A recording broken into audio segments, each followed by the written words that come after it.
Yeah, put that phone on silent. Hello and welcome to this episode of Be Bougie, Be Hippie. Were you about to take a sip? I was. Yeah. We are here. This is the first time that you've done. It looks like it's the first time you've ever been recorded. Ever. Super awkward. But we are here. I started our YouTube channel, and thank you to everyone who has subscribed. If you haven't yet, go ahead and you can see what Jimmy looks like. I feel like you always see say what you look like. and what I look like. Finally. We finally got video podcasts going, but check the link below in the show notes and you'll be able to subscribe to Bougie Hippie Health and Wellness YouTube channel. Hi, babe. Hi, babe. Thanks for being here. I don't know where to look. You could look at me, you could look at the camera, you can look at the beautiful pictures that you hung up in the background. That is, we make a great team because I Tell me what to do. and you Do. Yes, that is a part of we were in a fight last week. Actually, we had been fighting on and off for gosh, Couple months. yeah, a couple months. We just couldn't get in alignment with one another. And that's kind of what we want to talk about with February. It's the season of love and lots of people celebrate Valentine's Day. That is one thing that we do not do. I am not interested in going out on a commercialized holiday and fighting for a reservation. And you agree with that? Yeah. I think the last time I went out on Valentine's Day, I went on a date with a friend. You a guy friend. That's right. And you didn't realize that it was Valentine's Yeah. Day. And the two of you. Now I boycott Valentine's Day. I just don't know. I'm not into it. Well, what I said to you was I would rather you take me out on a random Tuesday for a romantic dinner someplace fun than it be built into like this is what you do. Yeah. And I think we do that a lot. Yeah, I was gonna We say have random date nights. Yeah, I feel like I won the jackpot. I had like 3 friends this week who were shocked by the fact that you plan all of our flights, you plan our vacations, and But why? well, yeah, why don't you tell everyone why? Because we're a team. Because we're a team. Because it's where my ADHD shines. It's not that I really want to do it all the time. It's when you do it, we actually don't have a vacation planned. Or a reservation. Or a hotel. Well, to be fair, we do have reservations. Yeah, they're just next year. Or at the wrong location. Yes, yeah. Which has happened before. So we nix the risk and Jimmy just books it. I think this time, so I turned 40 this year, and if I remember correctly, I think the restaurant called me. You surprised me with this restaurant, and they called me to confirm the reservation. Yeah, because I gave them your number because I didn't it was supposed to be a surprise. I know, but I think I was really nervous, and I kept looking at the reservation and the hotel reservation to make sure that it was right. Yeah. And I think I sent it to somebody too and said, could you just double check this for me to make sure that this is the right? I sent it to Jeffrey. Yeah. I was like, this is the right place, right? It's like, what are you talking about? So just help me. But just the other week we were in New York City. Yes. And I took care of the reservation and... Yeah, I don't know why I let you do that this time. Let me? Yeah, well... I thought I was supported. I was on the phone with staff. I was legit typing it up on the computer. But anyway, yeah. I digress. What we want to talk about today is being in alignment, being out of alignment, the phases of a relationship. And then I have some questions that I want to ask you for all of our single listeners out there who may have been dating. And I mean, I feel for people who are out in the sea of dating. I think it's really hard to date right now. Yeah, what do you think makes it so hard? I think the internet makes it really hard. Yeah. I think it's the internet. There's too many options. You think it just makes people, I think Yeah. it's the instant gratification. I think it's the lack of self examination and awareness. I think that it's also, yeah, social media where it's all the editing and the unrealistic visual perception that people have of what a healthy relationship is, what sex is supposed to look like, like even down to a woman's body is supposed to look like, because it's glamorized and it's fantasized and it's constantly in people's faces. Yeah. So I guess we can start there. I mean, I had asked you right before we press play, how did you know when you wanted to commit? Or was it an active thought when you were like, I want to find the woman that I want to be with? Or so what was the feeling or what was the thought? Or was it that you saw me and then you knew, and what made you ready? So yeah, so a little bit of a back. Like I've always been in long-term relationships. Mm. Um, High school girlfriend, 5 years. Next girlfriend, 3 or 4 years. Next girlfriend, 4 years. Like it's always been, but I never really got to that like 5 year mark, and I always had this um, like if I can get to that 5 year mark, then I'll know. And Mm. it wasn't always me that ended it. It was just circumstances, and but I always craved like a meaningful relationship.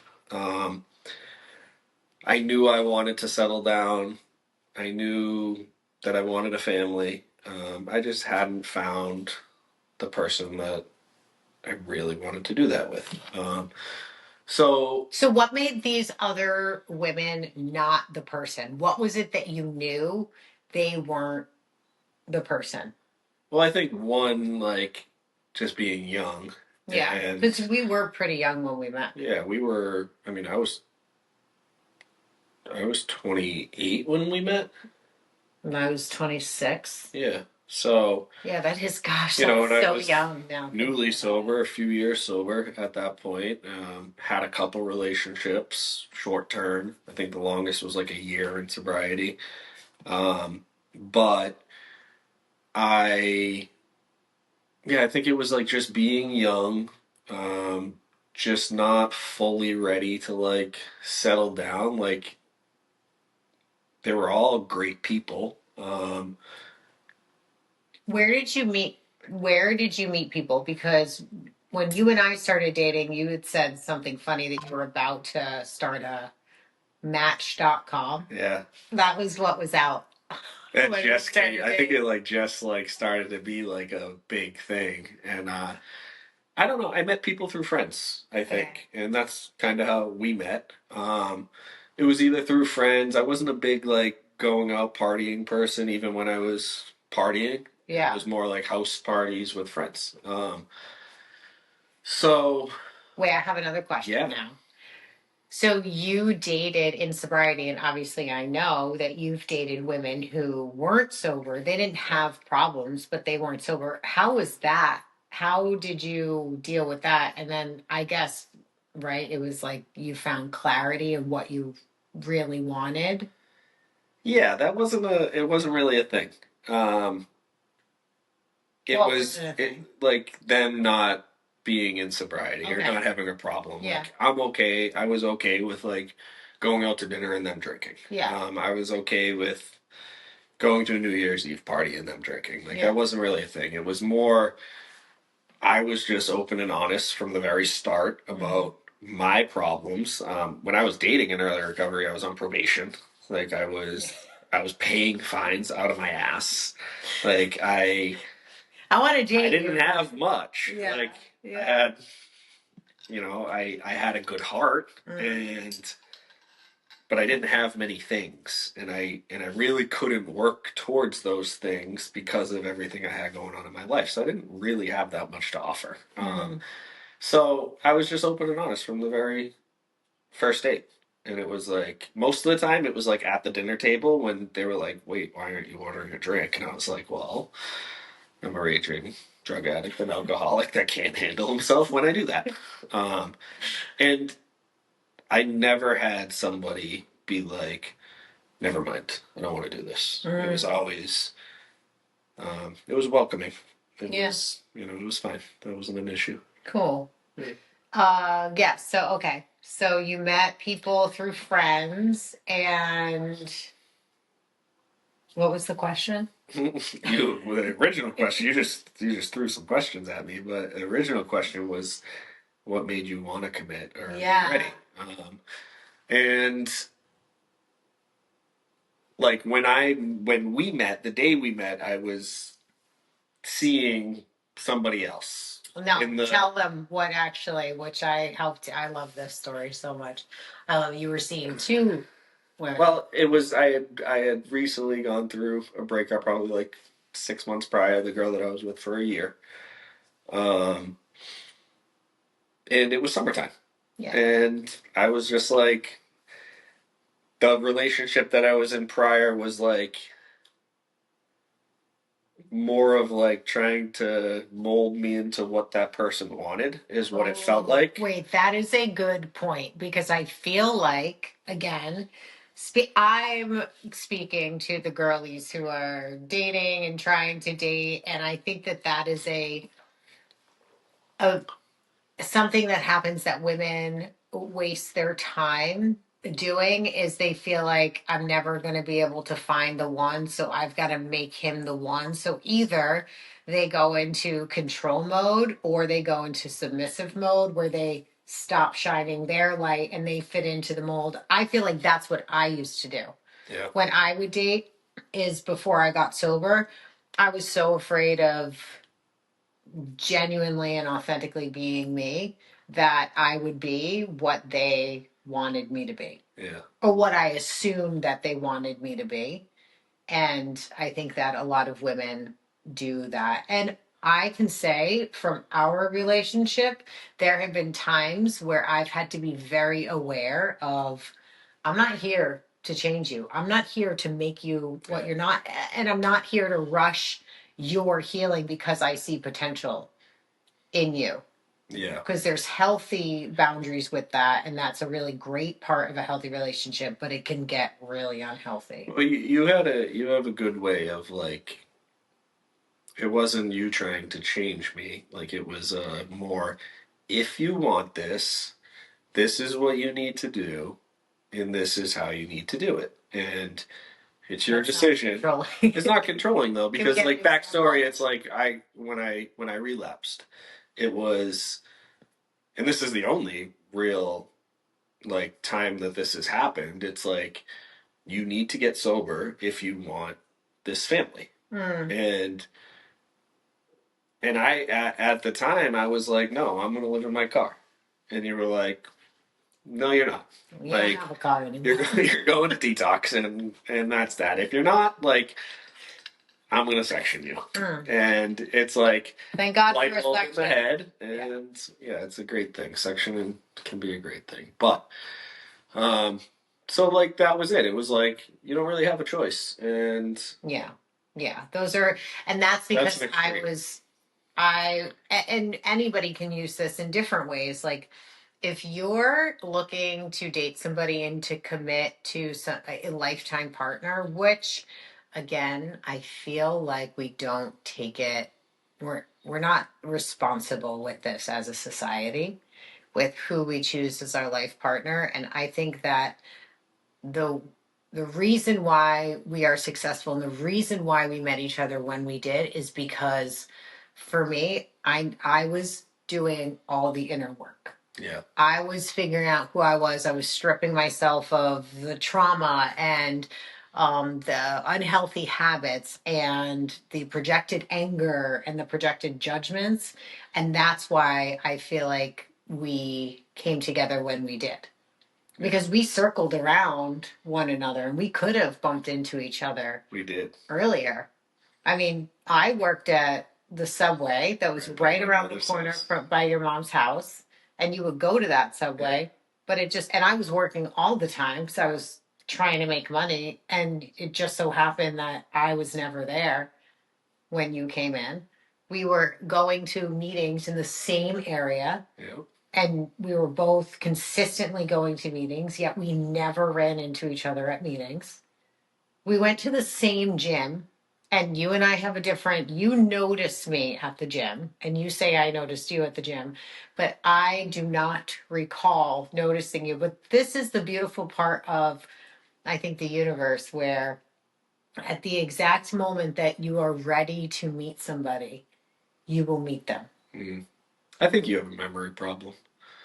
Well, I'm going through perimenopause these days. Going through So, perimenopause. yes, I am, babe. I'm 39. That doesn't mean that you're going through perimenopause. I mean, I feel because like you're I at have an all the age. signs No. of it. I've got brain fog. I eat walnuts. I asked you the other day, I asked you about a life-changing moment in my life that happened when we were on vacation, and I don't need to go into details. But it was only 3 years ago, and you don't remember that. So forgive me for not believing that you didn't see me in the gym. 13 years ago? Yeah, because I think you did. Okay. Well, we're going to agree to disagree All right. for that one. So When do you feel so like you were ready? um so I was dating. It was summertime. I was hanging out at the beach a lot. I had a job. Like I was doing okay in life. Like I think I was close to paying everything off. So I was like having a good time. And I was dating like a younger girl and then an older lady. And I was trying to figure out what I liked in life. Yeah. And Right. and then my friend called and was like, "I'm bringing this girl to the beach. Like, I think you should be there." And we hit it off. Like I think we were kind of just like whatever at first, and then we spent the whole day together. I skipped a wedding, my aunt's wedding, to come hang out with you guys, like down in the center of town. And I knew pretty quick that I wanted more out of this relationship. And I think we probably like parted ways, like goodnight kiss, part ways, and then I don't think we talked. I mean, we probably like text or whatever, but we didn't see each other for probably like a week. Yeah, something like that. I remember when I met you, I was aggravated. Yeah. Like at the end, reflecting, because I was like, "Ugh, son of a gun, like I've got plans for my life. I'm moving back to New York City. I'm only 9 months sober. Like for me, and you know me, like I'm very disciplined. So like when I set a goal, I want to reach that goal. And I had never done sobriety before. So what I had heard was you don't get into a relationship before the first year of sobriety. And it was 9 months. And it was a week before I was planning on moving back to New York. So I had this like battle within myself. Like, what the hell? Why would somebody like this, is this gonna be a thing? Like, but the whole time it wasn't like I obsessively thought about you. It was when you came to my mind, I had this sense of peace. Yeah. That came over me, and I kept listening to that. But then my ego, my life plan was like, well, you don't even know if you want kids, you don't even know what you're doing, like. But I had just kids planned for you from the start. you had kids. You had the action of making kids. No, I wanted kids. Yeah. How did you know that? When you saw me, was it like bing? I've known I wanted kids my whole life. Yeah. I thought that we would make pretty kids. Yeah. No, but I've wanted kids my entire life, and I wanted a family. So that day, I think after we parted ways, I went to the other girl's house and told her that I couldn't see her anymore. That is huge. That is huge. And I think that people need to know that, because I feel like a lot of men, and you have talked and coached and, been around a lot of young men. And can you just say that again? in like a different way. Like, what was the decision in your mind? It wasn't like you wanted a little bit of this and a little bit of that. You weren't like cherry picking. What within you said, like, if I'm gonna, I mean, what it was just a respect thing. It Hmm. was just I knew that that wasn't going anywhere. I knew that it was just me being selfish, and just fulfilling feelings or needs or whatever it was, That's some 11. and I just knew that it was just a respect thing. I knew that if I wanted to build a relationship with you, that my mind needed to be clear. Mm-hmm. So I made it clear. That's good, because on the other side of it too, I was making a list and I'm like, "Ugh, if he's got anybody else, if he's got this, if he, if he's not working, like I had this strict rule of like, does he take care of himself? He says he's in sobriety, but does he take care of his sobriety? Who are his friends? What does he do with his spare time? Like I was so interested in all of that. And for me, it definitely, which goes with my personality, came with like a little bit of a defense. Oh yeah, yeah. There's a lot of Who are you and what are you about? yeah. Are Well, you wasting my time? you also had like a group of older women, Yeah. not older, but older than you. Yes. At the time, that were very protective. Yeah. And I remember That's my crew. I remember when we went to a meeting for the first time together, like the phone started ringing, and it was Eileen's with this dude, and you need to check her. And it was the phone was going, and it was like, who are you with? Like, what are you doing? And who is he? And what's he about? And why is he at a meeting with you? And That's blah, blah. that's where my intuition took over, because if I had listened to all of the loving advice that people thought they were giving me, they thought they were protecting me, they thought they were helping me, they thought they were keeping me in check, like you said. And that's where my intuition came into play. And that's where my relationship with higher power, you can call on your intuition, you can call on future versions of yourself, and you can ask them for advice. So this is where I had been like, okay, I see on paper what people are saying, but I'm going to tap in here and I'm going to ask the universe for a sign. And that's that day that I woke up at 3:33 in the morning and I just had this feeling of peace come over me.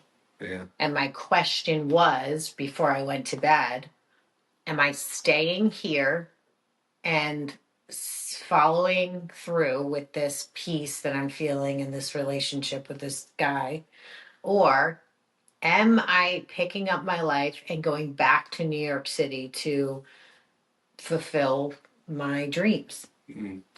And 3:33 in the morning, I got the answer, and I trusted that.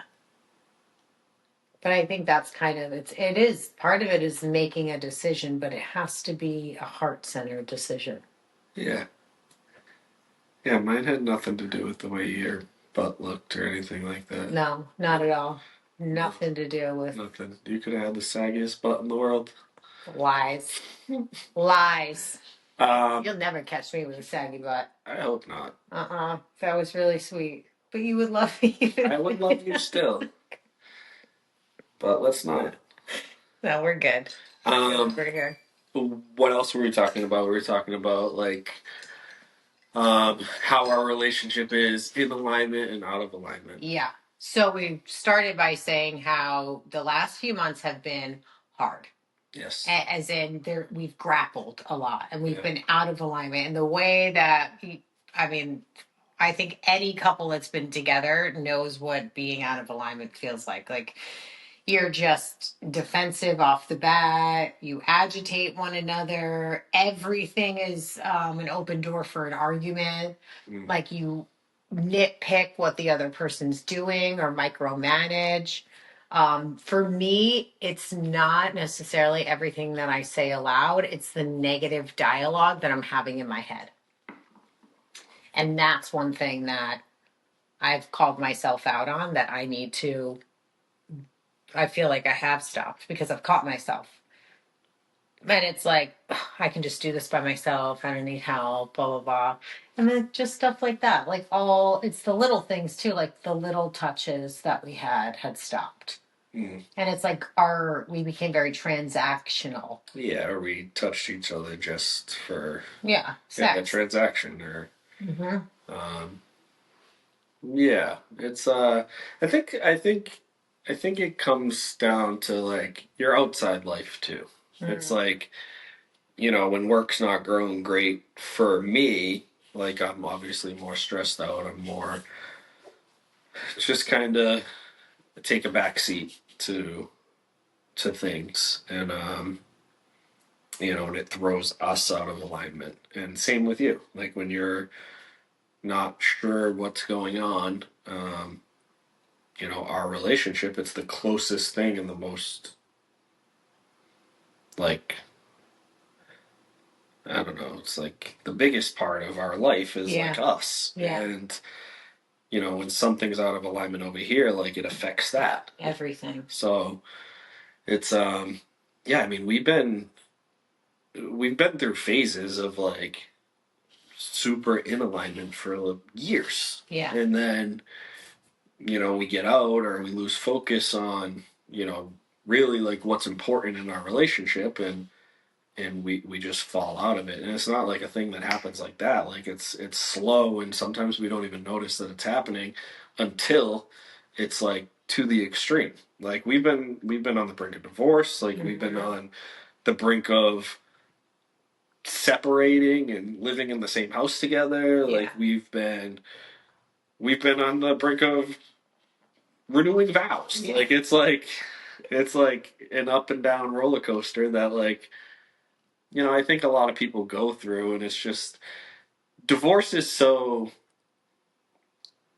just normalized now, Yeah. that it's like relationships are almost like Disposable. and they're like not important to people anymore. And that's not us, but sometimes we fall into just that, like, maybe it would be easier if Yeah. we separated. Like, I mean, a few weeks ago, like, I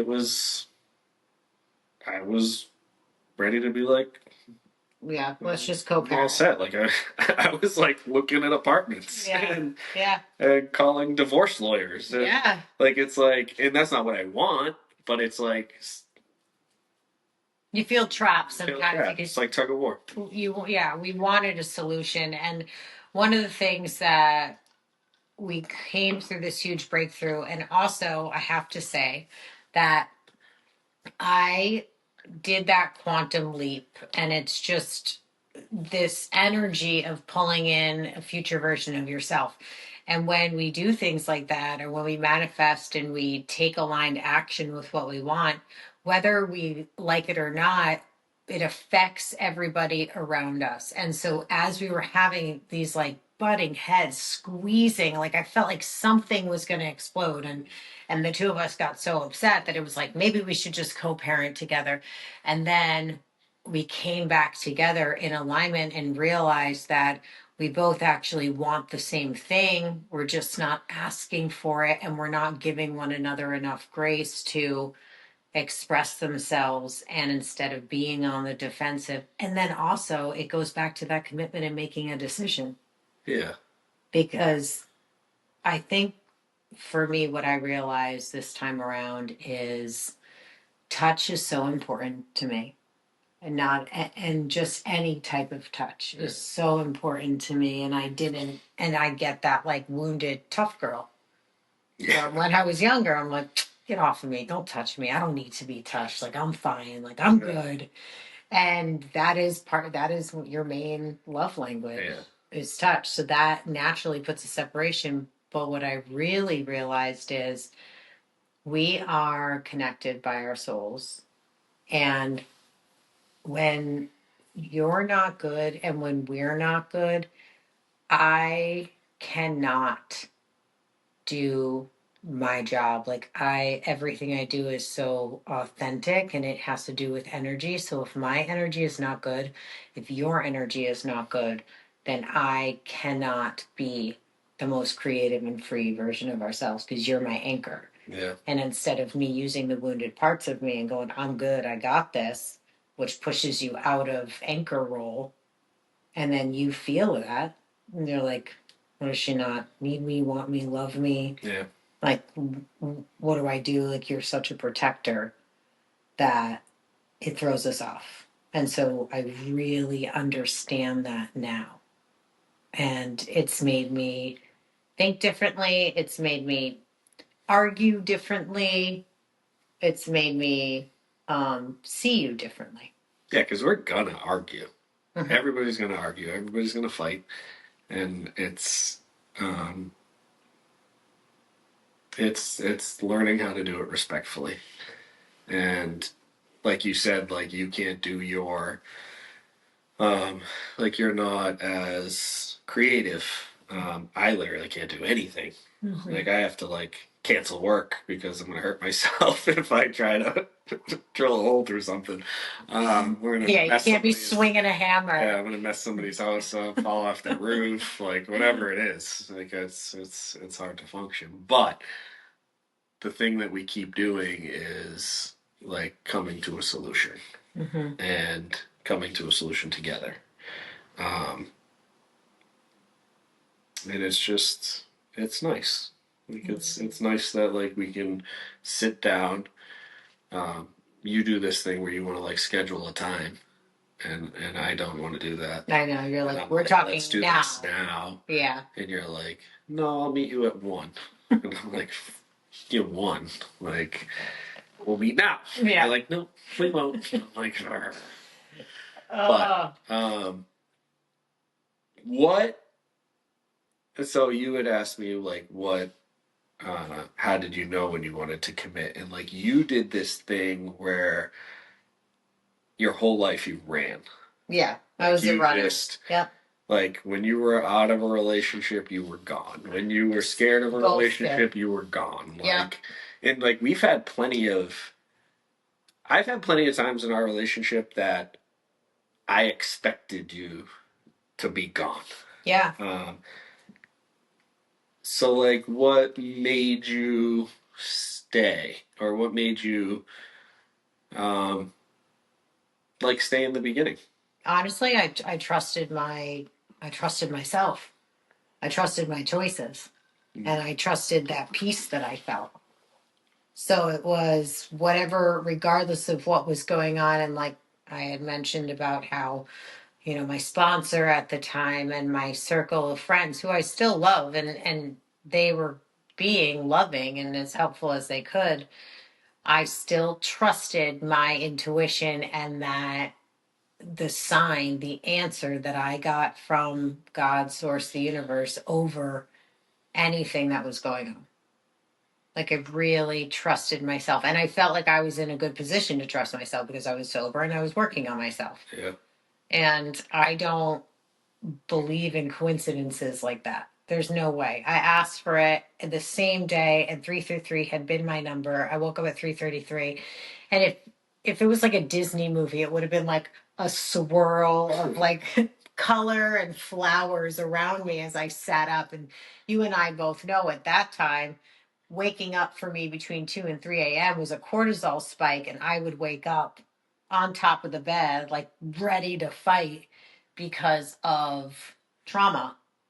And so that in itself, waking up at 333, being completely at ease and peaceful, and then to have that feeling, like I rode that, and I believed in that. Mm. And then you also made it very clear, which I think is one thing that a lot of my girlfriends who are single today, that is one thing that they all say that they struggle with, is like they can't get a clear answer from the guy. And I want to just say, well, then I guess that is your clear answer if you can't get a clear answer. But I don't know if people, period, people are working on themselves enough to really know what they want. Yeah. Like you were working on yourself. You had a program where people Yeah, were calling you on your shit, like you were, connecting with your feelings. And yeah, that's true. It's I don't know. I feel like when you know and when you're ready, like you'll be honest about it. And when you're not, you won't be. right. And that goes for really anything. Yeah.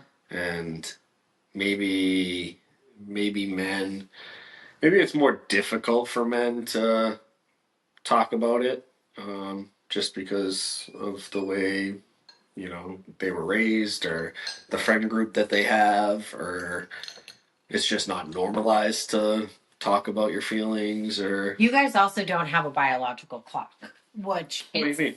women only have a certain amount of years that they can bear children. And if they want to have babies, Yeah, but it's we this don't want to added bear children at stress. 50 years old. No, I'm not saying it's not about that. It's some guys, I don't think men think about Unless you that want as to. much. As in, like, women are like, I have a certain amount of time, and then that causes stress, which causes people to repel what it is that they want, put fear and desperation in front of any other feeling, and then it also makes women settle or try to make men something that they're not. Because if they get into a relationship with somebody and they're like, I don't know if I want kids, and she wants kids so badly and he's interested in her, like, part of her mindset's like, well, he said he didn't know if he wanted kids. That wasn't a no. Like, that's kind of where, to get past that, it's working on yourself and having clear, I think, questions. Like, no shame. Like, what are your intentions? What do you want? Well, Like, I ask those questions to like my friends' boyfriends.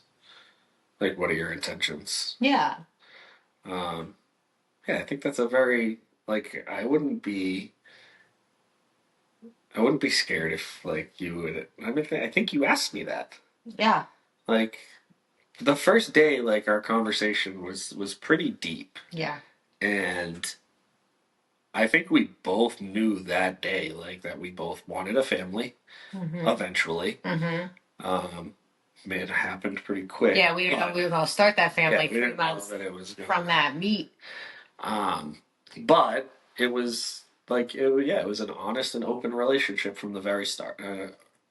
Honest and open conversation from the Yeah. very start, and I don't think there's anything wrong with that. No, I think that that's the way that it has to be if somebody is desiring, looking for somebody. It can't just be this wishy washy, like, well, we'll see where it goes. Because I feel like if you desire a family, if you desire commitment, then we have to get clear about our goals with, and that was me. Like, I wanted commitment and I wanted trust. So I didn't randomly date. I didn't, have this mindset of, well, we'll see, what they want and what happens and blah. Like, it wasn't this wishy washy. Hey, it's me, Eileen. I wanted to interrupt this episode really quick to invite you to my free webinar. It's called Unstuck. This is a 1-hour masterclass. We are going to help you get intentional in creating a life you love. We'll talk about different practices, how to make vows to yourself to make these practices actually stick. We'll talk about choosing a goal, understanding your goal, raising your vibe so that you match the frequency of that which you desire. We'll go through journaling and different routines that feel soul quenching for you. So go ahead and click the link below. You can join every third Thursday of the month. Every masterclass will be a little bit different. And I promise if you keep coming back, you are going to gain more clarity, more insight, and more aligned direction on creating a life you love. I can't wait to see you there. Well, now we're just going to close out the show. I think that was, I did want to quickly talk about or highlight what you had said about learning how to fight fairly. Yeah. Because I think that that's also very key to, one, if you have children, because our kids, like, we didn't grow up in households where we saw healthy fighting, healthy commitment. We didn't get those examples, and so our kids, and we have boys, boy and girls, is we are the first example of a healthy relationship for what they should expect and accept, and what fighting looks like, and what romance looks like, and what healthy marriage looks like. Yeah, and it's hard in the moment to remember that. I think we do a pretty decent job at like not trying not to fight in front of the kids. Yeah. We live in the same house, so obviously things are probably heard. But we try to be like, let's do this later. Which kills you. Which kills me, but And pretty good at the kids. But I think that it's also like they'll ask. It's healthy for them to see us argue. And there was a time a few months ago where I slept upstairs and the kids were like, "What are you doing upstairs?" And I said, "Well, Daddy and I are just arguing right now, so we both need a little bit of space." And they were like, "Okay." Like there wasn't like tears of fear of like, "Are you guys getting a divorce? What's happening?" They were just very much like, "All right." Well, at the same time, I told them that I was snoring too loud, so you couldn't sleep in the room. Oh. So maybe that's what they thought. We didn't really discuss what to tell them at that point because we weren't talking. But so I told them one thing. They're probably like, these idiots. Yeah. Like, no, but it is very, very, very important to like. I don't want one. I don't want to disrespect you in front of the girls and them think like this is what a man does. And I don't want to disrespect you in front of Levi and think this is how I treat a woman. Yeah. Or a significant other. Yeah. Because it's just not. And that healthy, figuring out that healthy way to fight is super important because everybody's gonna fight. And one thing that I have learned and we have talked about is you can't take words back. No. You can't take words back. And as somebody who has been physically, emotionally, all the types of abused, ribs heal, but it's harder to heal words. You're sick. I'm sick. I'm sick. What do you mean? Not that we've ever been in physical. That's not what I'm talking about. I'm talking that about. doesn't heal either. I mean, I'm just saying from a standpoint of the words stick with me longer than the physical. So I do this thing when we fight where I'll say something out of anger because of something that hurt me. So I'm like, I gotta say something here to hurt you. And it's just really unhealthy. Yeah. Yeah. So, we've got our flaws and we're not perfect, but I think at the end of the day what we do is come back together. Yeah. You're really pretty. Thanks. That helps. So are you. Real quick, we went to New York City 2 weekends ago. Yeah, something like that. Just for like a Friday night. This is when Eileen messed up the reservation. But she redeemed herself and she brought us to a comedy show that she found tickets on the street. On the streets, that's right. Parked somewhere waiting, and we got called on at the show. At the show, and they were like, "How long have you guys been together?" And we were like 13 years, and they were like, "What's the secret?" And like First off, you have social anxiety. I have wicked bad social anxiety. This is really hard. But there's like little spotlights there. We're like right next to the stage, and I just yelled out "kids," and I got booed by a freaking annoying lady at the. She just talked the whole time, the whole show. But she booed you. Yeah, she booed me. The comedian, you get booed, you got booed. He just stopped talking about it at that point. He was like, kids. That's not what I meant by. I didn't mean kids. I meant the act of making kids. You meant sex. I was joking, but yeah. I just thought that was a funny thing. I know. And then he was like, kids, all right, well, how many you got? We were like, we have 3. He was like, Okay, yeah, maybe it is kids. She got 3 kids. Maybe it is kids. Yeah. Then the lady in the corner was like, "Boo."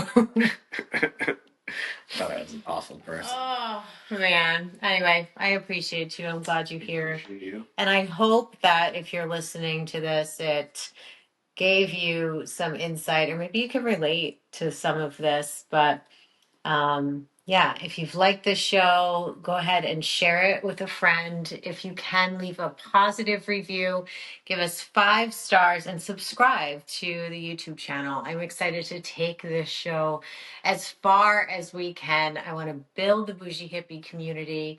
And if you want to be a part of the bougie hippie community, I have a masterclass coming up. It is every third Thursday of the month. This one is February 20th. It is a virtual event. It is completely free from 7 to 8 p.m. The link to sign up will be in the show notes. You are loved. You are supported. You are so worth it. And I'll talk to you soon. Bye. Thanks, babe.